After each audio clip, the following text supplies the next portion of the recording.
আমাদের সঙ্গে এই মুহূর্তে দক্ষিণ কলকাতার একটি কাফেতে রয়েছেন এই সময়ের উদীয়মান এবং সবথেকে বড় কথা যিনি একজন লেখিকা, চিত্রনাট্যকার এবং পরিচালিকা, সেই পারমিতা মুন্সী। পারমিতা মুন্সীকে স্বাগত জানাচ্ছি জেএসএস নিউজ প্লাসে। আমার প্রথম প্রশ্ন আপনার কাছে, আপনি শুরু করেছিলেন আমি যতদূর জানি গুহা মানব একটি ছবি দিয়ে, তাই তো? পরিচালনা শুরু করেছেন গুহা মানব ছবি দিয়ে। তারপর এক এককে দুই এরকম একটা ছবি না, করেছেন। ওটা আমি স্ক্রিপ্ট করেছিলাম। আমি তো মূলত প্রফেশনাল একজন স্ক্রিপ্ট রাইটার। হ্যাঁ, তো ওগুলো আমি স্ক্রিপ্ট করেছিলাম। আমি পরিচালনার শুরু দ্য লাস্ট ট্রাম বলে একটা শর্ট ফিল্ম দিয়ে, যেটা চিরঞ্জিত চক্রবর্তীর এখনও অবধি করা একমাত্র শর্ট ফিল্ম। তারপরে আমি চিরঞ্জিত চক্রবর্তীকে নিয়ে শীর্ষেন্দু মুখোপাধ্যায়ের উপন্যাস অবলম্বনে গুহামানব করি। তার পাশাপাশি আমি অনেক চিত্রনাট্যের কাজ করেছি, এককে এক বা এই যেগুলো গুগল থেকে পাওয়া যায় সেগুলো ওই চিত্রনাট্যগুলোর মধ্যে একটা। আপনার তো অনেক টেলিভিশন শোতে চিত্রনাট্য লিখেছেন আমি জানি। অর্থাৎ আমার প্রশ্ন যে সিনেমার চিত্রনাট্য আর টেলিভিশনের চিত্রনাট্যের তফাৎ কী? সিনেমার চিত্রনাট্য এবং টেলিভিশনের চিত্রনাট্যের মধ্যে একটা যেটা বেসিক মানে যদি মূল পার্থক্য, সিনেমার গল্পটা 2 ঘন্টার মধ্যে বলতে হয়, আর টেলিভিশনের গল্পটা যতদিন দর্শক দেখবে বলে যেতে হয়। একটা সময়সীমার পার্থক্য আছে। তো সেখানে দাঁড়িয়ে সবকটার একটা স্ট্রাকচার আছে নিজস্ব। সিনেমার যেমন একটা স্ট্রাকচার আছে, সিনেমার চিত্রনাট্যের, টেলিভিশনের একটা স্ট্রাকচার আছে। তো সেই ওই স্ট্রাকচারগত পার্থক্য আছে। আর একটা হচ্ছে সিনেমার যে টার্গেট অডিয়েন্স, সেটা নিজের মতো করে ঠিক করা যায়। একজন পরিচালক ঠিক করতে পারেন যে আমি এই দর্শকের জন্য ছবি বানাচ্ছি।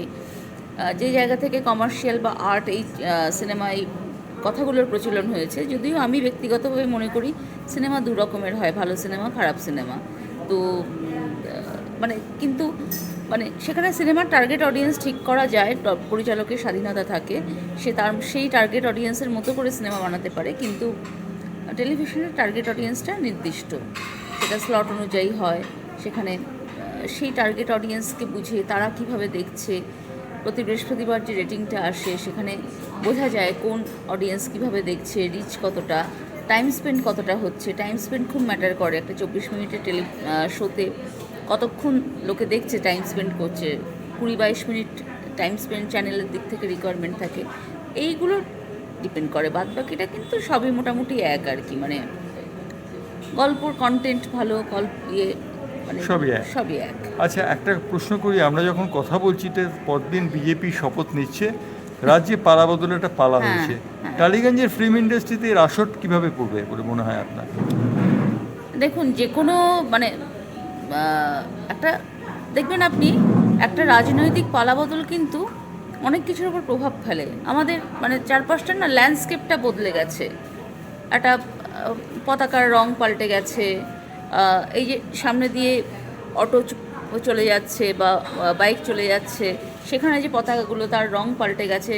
এই একটা ল্যান্ডস্কেপকেও বদলে দেয় একটা রাজনৈতিক পালাবদল। বা ধরুন আমাদের সাউন্ডস্কেপকেও বদলে দেয় রাজনৈতিক পালাবদল।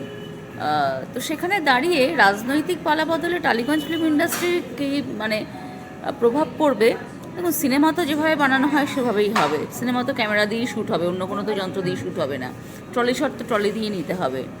এখন প্রশ্নটা হচ্ছে যে এটা ঠিক কথাই যে বিগত বেশ কিছু বছর ধরে টালিগঞ্জে একটা রাজনৈতিক মেরুকরণ ঘটেছে। তো সেই মেরুকরণের বিপরীতে মেরুকরণে দাঁড়িয়ে থাকে। এইবার দুটো জিনিস হতে পারে বলে আমার ধারণা।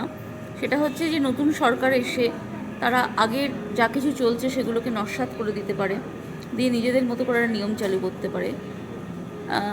অথবা তারা যেটা এটা একটা হতে পারে, আমি সম্ভাবনার কথা বলছি, নিশ্চয়তা তো কোনো কিছুতেই নেই, কে কী করবে শেষ পর্যন্ত কাজেই দেখা যাবে। তবে আমার যেটা মনে হয় যে আগের যেটা চলছে, যে কোনো কিছুরই ক্ষমতার যে কোনো ক্ষমতার পালাবদলেই আগের যেটা চলে তার যদি সবটাই আমরা নস্যাৎ করে দিই, তার তো কিছু ভালো দিকও থাকে। তো যদি আমরা নস্যাৎ করে দিই, সেই ক্যান্সেল কালচারটারও খুব একটা কাজের কথা নয় আর কি। যেমন ধরুন, আমি যদি একটু পরিষ্কার করে বলি, একটু খোলসা করে বলি, যে এই মুহূর্তে ফেডারেশনের যে কার্যবিধি, তাই নিয়ে কিছু প্রশ্ন মানুষের মনে আছে, আবার কতগুলো ভালো জিনিসও আছে। যেমন ধরুন, আমাদের যে গ্রুপ মেডিক্লেমটা চালু হয়েছিল, যেটা মাননীয় মুখ্যমন্ত্রীর সহযোগিতায়, এবং যে গ্রুপ মেডিক্লেমটা যেটা বিশেষভাবে কাস্টমাইজড করা টেকনিশিয়ানদের জন্য, সেখানে গিয়ে এই যে আজকে উড়িষ্যায় গিয়ে রাহুলের এই অবস্থাটা হলো, সেখানে যদি কোনো টেকনিশিয়ানের কিছু হতো তাহলে কিন্তু প্যান ইন্ডিয়া বেসিসে ওই ক্যাশলেস বা রিএমবার্সমেন্ট ফ্যাসিলিটি পেত, এবং আরও অনেক ফ্যাসিলিটি আছে মেডিক্লেম। তো এটা তো একটা সুবিধাজনক দিক। তো সেই জায়গায় দাঁড়িয়ে মানে এই যে একটা জানি না, বলতে হয়তো সুবিধা হয়, শুনতে মানে একটা বলার একটা কমফোর্ট আছে, যে বিশ্বাস ব্রাদার্স কথাটা বলা হচ্ছে। স্বরূপবাবুকে আমি ব্যক্তিগতভাবে জানি, চিনেছি। সেখানে উনি ব্যক্তিগতভাবে আমার কাছে উনি ব্যক্তিগতভাবে মানুষটা ভালো, যদিও ফেডারেশনের সাসপেনশন বা ব্যান কালচারের প্রথম ভিকটিম আমি, কিন্তু যখন ওনার সাথে ব্যক্তিগত পরিচয় হয়েছিল আমার মনে হয়েছিল যে উনি প্রভাবিত, ওনার আশেপাশের লোকজনদের একটু সমস্যা আছে। তো এই জায়গায় দাঁড়িয়ে ধরুন আমি যদি স্বরূপবাবুকেই ধরি, যে পরিবর্তন হবে কিনা, স্বরূপবাবু থাকবেন কিনা, তো আমার সেক্ষেত্রে মনে হয় যে স্বরূপবাবুর যে ভালো দিকটা সেটা হচ্ছে যে উনি 11,000 টেকনিশিয়ানকে আলাদা আলাদাভাবে প্রত্যেককে চেনেন, প্রত্যেকটা গিল্ডের কী সমস্যা উনি জানেন, প্রত্যেকটা টেকনিশিয়ানের কী সমস্যা উনি জানেন, কোথায় কি সুবিধা অসুবিধা উনি জানেন। তো সেটা তো একটা সময় দিতে হয়েছে ওনাকে, 15 বছর ধরে উনি জেনেছেন। সেই জানাটা নতুন যে আসবে তার পক্ষে তো একদিনে জেনে যাওয়া সম্ভব নয়। তা এই জায়গাটাকে ওনার নিয়ে, এই ভালো দিকগুলোকে যদি আমরা মানে যারা আসবেন তারা নিয়ে যদি এবার তাদের মতো করে যেভাবে তাদের মনে হবে রিফর্মিং করলে ভালো হয়, সেইভাবে যদি করে তাহলে আমার মনে হয় জিনিসটার একটা সদর্থক দিক বেরোবে। নইলে তো সেই মানে আমি যাকে সমালোচনা করে আমি নিজে এলাম, আমি তো যদি তার মতো করেই কাজ করি, ব্যাপারটা তো একই হয়ে গেল আর কি। আর এই ক্যান্সেল কালচার কোনোদিনই খুব একটা কাজের কথা নয় আর কি। মানে আচ্ছা, এই স্বরূপ বিশ্বাস সম্পর্কে নানান অভিযোগ পাওয়া যায় টেলিভিশনে এবং টালিগঞ্জের ফিল্ম ইন্ডাস্ট্রিতে। বলা হয় যে লন্ডনে তিনি একটি শুটিংয়ের সময় টেকনিশিয়ান ঠিকমতো নেওয়া হয়নি বলে বা তার দলের লোকদের নেওয়া হয়নি বলে তিনি নাকি সেই প্লেনটিকে ফিরিয়ে এনেছিলেন প্রযোজক সমেত। এটা কি সত্যি কথা? দেখুন, স্বরূপ বিশ্বাসের ব্যক্তিগত কাজকর্মের তো দায়িত্ব নিয়ে আমি কথা বলতে পারবো না। আমিও শোনা এবং জানা কথার ভিত্তিতে এবং যেটুকু ওনাকে আমি দেখেছি চিনেছি সেই জায়গা থেকে যেটা বলছি, যে লন্ডনে যে ছবিগুলো হচ্ছিল সেটা হচ্ছে অশোক ধানুকার ছবি আর কি, এবং আমাদের এসকে মুভিজের ছবি। তাদের এখানে কাজ করতে কিছু সমস্যা তাদের হয়েছিল, তাছাড়া তার পাশাপাশি লন্ডনে তারা কিছু সুবিধা পেয়েছিল, সাবসিডি লোকেশনগত। তো লন্ডনে সেইভাবে একটা সময় দেখবেন আপনি অনেক ছবি লন্ডনে শ্যুট হয়েছে আর কি, কম দিনে করে হয়েছে। তো এখন লন্ডনে তো 70 জন টেকনিশিয়ান নিয়ে যাওয়া যাবে না, কিছু কম টেকনিশিয়ান নিয়ে যাওয়া যাবে। একটা যেটা নিয়ম আছে, কোথাও ধরুন যদি আউটডোর শুটিং করতে যাওয়া হয় সেটা ফেডারেশনকে জানানো যে আমরা যাচ্ছি। আমার একটা প্রশ্ন, এই ভোটের ফলে কি রাহুল বন্দ্যোপাধ্যায়ের মৃত্যুটা খানিকটা ফিজলড আউট হয়ে গেল? না, রাহুল বন্দ্যোপাধ্যায়ের মৃত্যু নিয়ে আমি এখনও কথা বলছি এবং আমি বলেও যাব, যতদিন না রাহুলের এই অকাল মৃত্যু তদন্তের সঠিক সুরাহা হয়, দোষীরা শাস্তি পায়। আর রাহুলের পরিবার, রাহুলের মা, রাহুল আমার ছোট ভাইয়ের মতো, এবং এখনও অবধি রাহুলের রিলিজ হওয়া ছবি, শেষ রিলিজ হওয়া ছবি আমি যখন হেমামালিনী আমার সিনেমা, এভাবে রাহুলের নামের সঙ্গে আমার নাম জুড়ুক আমি চাইনি। কি নাম আপনার সিনেমার? হেমামালিনী। এরকম অদ্ভুত খুব নিঃস্বার্থ হয় এদের, তো সেটা ছিল। এবং তারপরে আমার 9 বছরের দাম্পত্য জীবনেরও দাড়ি পড়ে, আমার বাবা চলে যায়। তো মানে ঠিক আছে, জীবন তো এইটাই, মানে জীবন তো বহতা নদীর মতো। এবং সেটা তো খুব সবসময় যে তারা গোলাপের পাপড়ি পেছনে থাকবে তা তো নয়, কখনো চড়াই উচ্চড়াই থাকবে, খানাখন্দ থাকবে, পেরিয়ে পেরিয়ে আমাদেরকে যেতে হবে, আমাদের আশা করতে হবে সামনে একটা ভালো রাস্তা রয়েছে। এই যে আপনি বলছেন আপনার কথাগুলো অত্যন্ত সুন্দর কথা। একটা কথা জিজ্ঞেস করবো আপনাকে, যেটা খুব কঠিন ব্যাপার, আপনি লেখার সঙ্গে কিভাবে কম্প্রোমাইজ করেন? আপনি তো লেখেন, একজন কবি, কবির সঙ্গে একজন চিত্রনাট্যকার, এটা কম্প্রোমাইজ করেন কিভাবে? আসলে আমি তো মূলত কবি, আমার তো শুরুই কবি থেকে, মানে আমি তো কবি, মানে কবিতা আমি 16 বছর বয়সে আমার দেশে প্রথম কবিতা বেরোয়, এখনও অবধি দেশের হিসাবে আমি সর্বকনিষ্ঠ কবি যার কবিতা বেরিয়েছে, এবং সেগুলো কিন্তু ছড়া নয়, মানে সিরিয়াস কবিতা করে। কিভাবে লিখতাম, মানে কীভাবে হয়ে যায় লেখা আমি জানি না, শঙ্খবাবুর কথা মতো যে লেখে সে আমি নই, কেন যে আমাকে দায়ী করো করে হয়ে যায়। তো আমি দেখেছি কবি, আমি যখন কাজ করি, যখন আমি জীবনেরও সিদ্ধান্ত নিই, যখন করি, আমি দেখেছি আমার মানে এতগুলো সত্তা, কবি, চিত্রনাট্যকার, গল্পকার, অ্যানিম্যাল অ্যাক্টিভিস্ট, পরিচালক, আমার কবি সত্তাটাই আপার হ্যান্ড নেয় আমার ভেতরে আর কি।